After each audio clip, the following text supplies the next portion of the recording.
Salut les gens, aujourd'hui, nouvelle vidéo sur Squeezie. J'espère que elle va vous plaire. Comme d'habitude, n'hésitez pas à vous abonner et à activer la cloche de notification. Enfin, si vous avez envie, hein. Et liker aussi. Et de partager et de commenter, voilà. Enfin, si j'apprends à activer les commentaires, bien sûr. Bordel, j'ai besoin de la partager. Psychologiquement, je suis pas bien là. Mais avant ça, comment Voilà, on va allez-vous? péter comme Passez-vous une un bon farce. été, profitez-vous bien du soleil, j'allais dire, mais il n'y a pas de soleil au moment où je tourne cette vidéo, c'est la pluie uniquement. Bref, aujourd'hui, J'avoue. je vais vous raconter comment un ancien major de l'armée britannique a décidé de créer son propre pays sur un fort abandonné. Alors évidemment, il y a eu énormément de péripéties, on dirait un peu une télé-réalité même, vous allez voir. Il y a de la radio pirate, du coup d'état, de la mafia russe. Bref, c'est tout un bordel. Direction la mer du Nord, à seulement 10 km de l'Angleterre, là où le drapeau Le, le, le mec, il s'est inspiré de GTA 5 en fait. Lui, en fait, il s'est trop cru dans GTA 5. J'ai juré. rouge et noir de cette principauté flotte toujours. Commençons par le début, le héros de cette histoire, il s'appelle Roy Bates. Roy naît en 1921 à Londres où il passe une enfance plutôt tranquille. Mais attention, Roy il aime pas la tranquillité. Lui ce qu'il aime c'est l'aventure. Il aime tellement ça qu'à 15 ans il ment sur son âge pour aller s'engager en Espagne contre le dictateur Franco. On va pas se mytho, à 15 ans monter sur notre âge pour genre séduire une meuf plus vieille ou essayer de rentrer en boîte. Dans mon cas j'avais cette tête, ça n'a jamais marché. Aimant la castagne, il rejoint tout naturellement l'armée britannique durant la Seconde Guerre mondiale. Afrique du Nord, Italie, il enchaîne toutes les campagnes militaires et même s'il se blesse très souvent, il continue d'aller au front parce qu'il aime la castagne. Et du coup, il devient rapidement major. Et vous allez voir que Roy, ce trait de caractère là de battant, il va le garder. Pour le meilleur et pour le pire surtout. Fin de la guerre, Roy se reconvertit et il ouvre plusieurs entreprises florissantes dans le domaine de la pêche sur la zone côtière de l'Essex. Sa reconversion, elle a marché de malade, il est vraiment excellent en affaires. C'est un très bel exemple pour le pays. Mais un jour, Roy il se lève et il fait un peu comme John McAfee. Il se regarde dans la glace et il se dit, et si je pétais un câble là? En gros, il en a un peu marre de son train-train quotidien et de mener des affaires. Investir dans des entreprises, ça va 2 minutes. Lui, c'est un aventurier. Et là, il a soif d'aventure. À ce moment-là, on est encore en plein dans les années 60. Et dans les années 60, la radio, elle est au max. Et en Angleterre, la BBC, que vous connaissez tous probablement, elle a le monopole sur toutes les ondes radio du pays. Sauf que ce monopole, il fait chier les Anglais parce que la BBC, elle est très conservatrice. Genre, c'est des émissions qui font un peu chier les jeunes. C'est des contenus qui sont pas vraiment en adéquation avec les nouvelles générations. C'est comme si à la télé, il y avait que Thierry Ardisson. Ce serait terrible ça pour nous les jeunes, n'est-ce pas? Mais face à ça, il y a plein d'anglais, dont Roy, qui décident de créer leur propre radio pirate, c'est-à-dire émettre du contenu sur des ondes radio de manière complètement illégale. Pour Roy, qui est un peu un héros de la guerre, c'est un vrai switch, c'est Ok. vraiment mal vu de faire ce qu'il fait, mais lui, il a soif d'aventure, il se lance dans ce truc de radio pirate. Faut savoir que les radios pirates, pour éviter de se faire exploser par la justice, ils ont trouvé une petite astuce très simple, émettre en dehors des limites légales du Royaume-Uni, mais suffisamment proche du Royaume-Uni pour que ce soit capté par les Anglais. Un truc qui se fait beaucoup du coup, c'est d'émettre depuis un bateau, et un truc qui se fait un peu moins, c'est d'émettre depuis des forts abandonnés en pleine mer. Bien entendu, à la fin de la guerre, les Anglais ont laissé ces forts à l'abandon, et on n'en a plus jamais entendu parler jusqu'à l'arrivée des radios pirates. Après, attention, on dit fort, on pense au fort de Fort Boyard. Non. Le fort en question, c'est ça. Moi j'appelle ça une plateforme, rouillée qui plus est. Bref, Roy, il a son petit caprice de vétéran, il veut sa plateforme. Après quelques recherches, il décide de mettre le cap sur le fort Knockjohn, qui est un fort proche des côtes et facile d'accès. Mais en arrivant, petite déception, il y a déjà des gens sur place. Il y a déjà des gens qui sont là puisqu'ils ont eux-mêmes une radio pirate qui s'appelle Radio City. Mais la piraterie n'étant jamais finie, Roy les dégage. Tout simplement. On sait pas comment, mais il a dégagé Radio City. Il s'installe donc sur le fort et il crée sa radio pirate, la radio Essex, la première radio pirate qui émettra 24 heures sur 24. Le temps passe et forcément le gouvernement, il apprécie pas de ouf tout ce délire de radio pirate. Pourquoi? Parce que ça fait des sous, mec. Ça fait des sous pourquoi? Parce que les marques, elles ont compris que c'était énormément écouté les radios pirates et elles commencent à investir. Ah oui, elles veulent des pubs. Roy se fait cramer évidemment, il se fait convoquer devant le tribunal et là il prend très cher. 100 balles d'amende, d'accord? C'est ce qu'on paie quand notre caisse va à la fourrière ici, ok? Il les paye, il s'en bat les couilles, mais petit truc relou, il a interdiction d'émettre depuis le fort. Mais c'est Roy, et Roy, il se laisse pas faire. On est en 1966, c'est Noël. Les Anglais se réunissent, ouvrent des cadeaux, ils sont heureux comme tout. Roy, il ouvre pas de cadeaux. Roy, il repense à son fort et il est vénère. Du coup, après de longues recherches, il découvre un autre fort, le Ralph Towers. Les gars, il faut comprendre que Roy, il est vraiment déter, c'est pas la Guadeloupe là. On est en plein hiver, en Angleterre, à 10 km des côtes, il caille de dingue. Il prend son bateau, direction Rauf Towers, et en arrivant, petite surprise, il y a encore deux mecs d'une autre radio pirate, Radio Caroline. Mais Roy va encore décider de les dégager. Rauf Towers devient donc le QG de Radio Essex, et ce nouveau fort, il a un très grand avantage. Il est pile en dehors des eaux territoriales anglaises. En gros, sur ce fort, la justice, elle peut quasiment rien faire. Après, les gars, n'oublions pas, c'est pas le luxe. Hein. Ah ouais, C'est une faut bien plateforme en de mettre, merde, évidemment. rouillée, qui fait à peine 500 mètres carrés. Le chauffage, il galère à tenir la cadence. Enfin, c'est vraiment à chier. Mais pour Roy, c'est sa terre et il veut pas qu'on lui pique. Attendez, on avait dit ciao à Radio Caroline. Mais Radio Caroline, c'est des zinzins. Depuis tout ce temps, cachés dans l'ombre, ils observent un peu le fort. Le truc, c'est que Roy, il a quelques affaires à régler sur la terre ferme. Bah, ils y retournent directement. Ils font des travaux pour être ravitaillés plus facilement parce que c'est un peu galère les forts, puisque le principe d'un fort, c'est d'être inaccessible. Et puis, pendant les travaux, ils s'emballent un peu, ça escalade et tout, et ils se disent, venez, on fait un hélipad pour faire atterrir des hélicoptères sur notre fort. Les gars, on parle de gars qui font des radios pirates, quoi. C'est pas James Bond, là. Roy apprend que Radio Caroline est de retour sur le fort et se l'est approprié en faisant des petits travaux. Il est furax. Mais cette fois, on sait pas trop comment, mais il réussit à faire copain-copain avec Radio Caroline. Avec les mecs qu'il a dégagés 3 semaines plus tôt. Je sais pas quel genre de négociateur c'est Roy, mais il est incroyable. Il arrive à les enfumer et Radio Caroline accepte de collaborer avec Roy. Tout se passe bien entre nos amis, Radio Caroline ça marche bien. Et un beau jour, Roy est chargé de garder le fort avec un ami. Quelques jours plus tard, la relève arrive, 2 membres de Radio Caroline sont en bas du fort et Roy ne les fait pas monter. Il les regarde et il leur dit, écoutez, c'est simple, maintenant ce fort il est à moi. Mais c'est vraiment un bâtard. Il s'approprie la plateforme. Il... Et en plus, il les fait même pas monter dedans alors que c'est leur plateforme de base. C'est vraiment un bâtard, c'est vrai.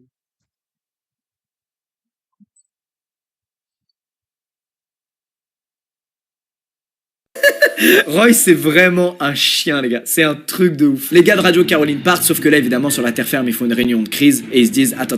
Il nous a déjà dégagé une fois. C'est hors de question que ça nous arrive une nouvelle fois. C'est mort. Ils décident donc d'envoyer un bateau rempli d'hommes pour récupérer la plateforme. Et devinez Ah quoi, ouais. en arrivant sur place, ils se font tirer dessus. Ouais, Et ils se ils prennent des sont cocktails Molotov. Là, les hommes de Radio Caroline, évidemment, ils sont en panique et ils prennent la fuite. Et devinez quoi, Roy, pour fêter cette victoire, il va marquer en gigantesque son prénom sur la plateforme. Au cas où c'était pas clair, c'est sa plateforme. Voilà. Il est tellement serein et heureux sur sa plateforme qu'il va y ramener sa femme et ses 2 enfants. Là-dessus, hein, quelle jeunesse! Nouveau problème. Le gouvernement anglais en a ras le cul de ses affaires de radio pirate. Il décide donc de détruire tous les forts autour du Royaume-Uni. Comme ça, plus de radio pirate. Sauf qu'avant de détruire Rauf Towers, il faut trouver une manière légale de faire quitter Roy et sa famille de la plateforme. Le gouvernement tente un gros coup de bluff sur Roy et il lui explique que le fort est la propriété du ministère de la Défense qui l'invite gentiment à dégager. Mais quand même, il lui propose 5000 balles de dédommagement parce que voilà, relou, il doit changer de domicile quoi. Super!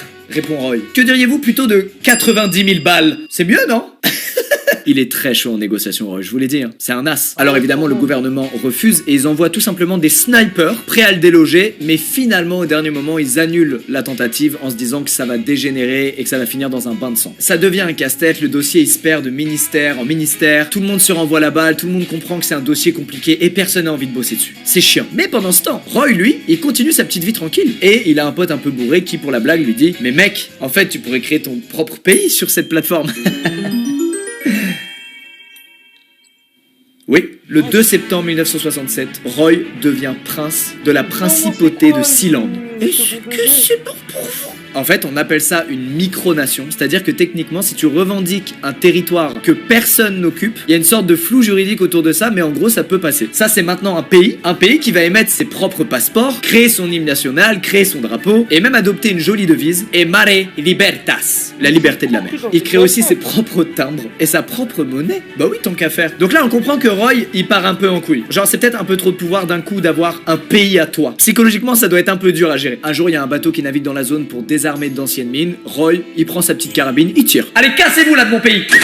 L'année d'après, c'est Michael, son fils, qui prend le relais et qui tire sur un bateau qui venait juste réparer une bouée. Ils ont des réactions un peu extrêmes. Ils sont un peu un poil sur la défensive, Roy et tout. Bref, les années passent, on est au milieu des années 70 et un nouveau nom apparaît au générique. Alexander Hackenbach, un ancien vendeur de diamants allemand. C'est clairement le méchant d'un film. Y a pas plus cliché. Hackenbach, lui, il y croit dur comme fer à Sealand. En vrai, un pays comme ça qui pop au milieu de nulle part, c'est pas commun et ça attire la convoitise de gens qui sont un peu plongés dans des histoires louches. Hackenbach, il a même tenté d'attaquer l'Allemagne en justice pour perdre sa citoyenneté allemande et du coup garder juste son passeport sealandais et sa citoyenneté citoyenneté sealandaise. Ce qui fait qu'à partir de là, tu peux faire des trucs illégaux sans répercussion puisque tu rentres dans un cadre d'immunité diplomatique. C'est très bancal en fait, comme tout est flou juridiquement autour de ce pays puisque c'est jamais arrivé. Roy voit qu'Hackenbach il est méga déter pour faire évoluer à mort Sealand et il décide de le nommer ministre des Affaires étrangères. On parle toujours d'une plateforme rouillée au milieu de l'océan. Hackenbach rédige donc une nouvelle constitution et il va l'envoyer à 150 pays dans le but qu'elle soit reconnue. Parce que sans la reconnaissance de tous les autres pays, Sealand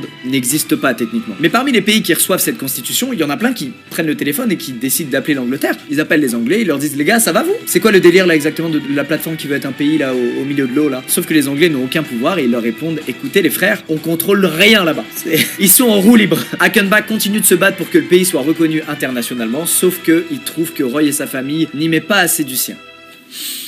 Vous sentez là le conflit. Il va donc leur tendre un piège. En 78, Hackenbach il propose donc à Roy et sa femme de venir en Autriche pour rencontrer des investisseurs. En gros, le projet c'est de construire collé à la plateforme un grand casino luxueux et voire même peut-être à côté de ça un hôtel. L'affaire semble belle et il faut bien faire rentrer de l'argent à Sealand parce que faire tourner un pays ça coûte de l'argent. Même si c'est une plateforme de 500 mètres carrés. Alors notre couple princier se rend en Autriche, laissant sur la plateforme leur fils Michael. Et personne se pointe, ils sont comme des cons. Ils sentent le guet-apens et ils se dépêchent de rentrer en Angleterre. Et il a raison. Ce qui se passe sur la plateforme, c'est next level. Le 10 août 1978, pendant que Roy et sa femme sont en Autriche, il y a un hélicoptère rempli de mercenaires qui se pose sur la plateforme. Ces mercenaires, évidemment, c'est les hommes de Hackenbach. Et en arrivant sur la plateforme, ils capturent Michael et ils le font prisonnier. Et ils vont finir carrément par s'en débarrasser, ils vont le foutre sur un bateau sans aucun moyen de communication. Direction les Pays-Bas. Allez, ciao Michael. La plateforme est donc aux mains des hommes de Hackenbach, mais vous connaissez Roy. Roy, c'est un gars qui a l'habitude de gérer paisiblement les conflits, n'est-ce pas? Il prend un hélicoptère, il le remplit d'une équipe qu'il a montée et il débarque sur la plateforme. Quand je vous dis que c'est un putain de film de James Bond cette histoire. Et anecdote, je dis pas ça en l'air, le pilote de l'hélicoptère en question, c'est John Crutzen, un bon ami de la famille, qui a vraiment été pilote d'hélicoptère pour les cascades dans les films James Bond. Est-ce que c'est bon pour vous? On est le 15 août 1978 et au petit matin, les mecs sur la plateforme boivent leur petit thé, profitent de la rouille, lorsque d'un coup, bruit d'hélicoptère et bruit de coup de feu. Tous les hommes de la plateforme se rendent immédiatement et leur leader, un certain Putz, est fait prisonnier. Il est jugé par le pays, Sealand, n'est-ce pas? Et il est condamné par le pays, Sealand, à leur verser 35 000 livres. Évidemment, il les a pas, donc en attendant de pouvoir réunir cette somme, il doit laver les chiottes, servir le café, entretenir la plateforme, bref, ça devient un esclave de Sealand. Quelques semaines plus tard, évidemment, cette histoire fait un peu le tour du pays et il y a des articles qui apparaissent dans la presse. Je vous laisse imaginer la gueule du gouvernement quand ils ont lu les articles. Mais le pire, c'est que ça entraîne une crise diplomatique, cette histoire. C'est-à-dire que l'Allemagne apprend qu'un citoyen allemand est pris en otage sur une plateforme collée à l'Angleterre. Ils exigent évidemment la libération de leurs ressortissants allemands et ils expliquent aux Anglais que c'est à eux de s'en charger, quoi, que ça se passe dans leur putain de pays. Sauf que les Anglais, ils sont en PLS, ils disent aux Allemands, écoutez les gars, ça fait des années qu'on essaie de régler cette affaire là de Roy, de principauté mes couilles, on n'arrive pas. C'est pas dans notre territoire, on peut rien faire. Bref, le gouvernement anglais se sent humilié, ils ont honte. Et à la fin, c'est même pas les Anglais qui vont résoudre cette histoire de prise d'otage, c'est les Allemands qui vont envoyer un représentant de l'ambassade allemande sur la plateforme pour négocier la libération de Putz. À partir de là, Hackenbach et tous ses hommes retournent en Allemagne et la famille royale de Sealand vit de nouveau en paix sur la plateforme. Les années passent. En 97, on retrouve un passeport sealandais lors d'une enquête sur l'assassinat de Gianni Versace.